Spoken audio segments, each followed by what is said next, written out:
Okay, so let's now get to the internal side of pen testing activities, right? So let's assume that we already have some access to the local network or to a wide area network that is belonging to our client.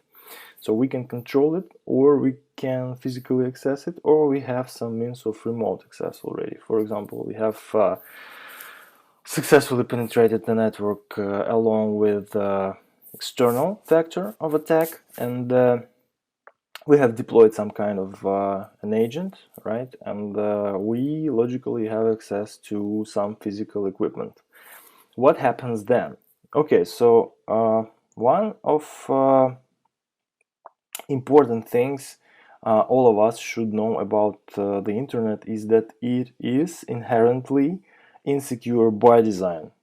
Okay, and on every penetration test we have to assume that, and we have to check to what extent our clients mitigate these insecurities by design. Okay, why so happens that we have all these different security issues? Remember that internet has been built by scientists.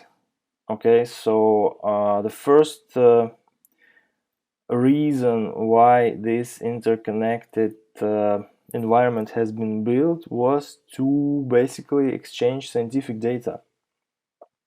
After that, when military suddenly had interest in this new thing, it has been transformed somehow. But the main idea is that in the very beginning, in the very early dawn of the internet, there was no this potential threat of maldoing within this environment. It has not been put into the model, put into the design of the network, and all the implications of possible malicious attacker having access to the network were not processed, were not thought through.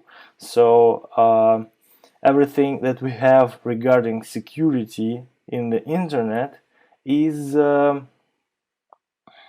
is basically bolted on. Okay, it's not built in, it's somehow added up in the way of finding new uses for the internet, right? When we started making advertisements and financial transactions, so internet came to the business world, we have created some additional functions like SSL, TLS, end-to-end encryption, and so on, in order to uh, feel more or less secure and process our data more or less safely through this uh, environment that is always considered hostile by default.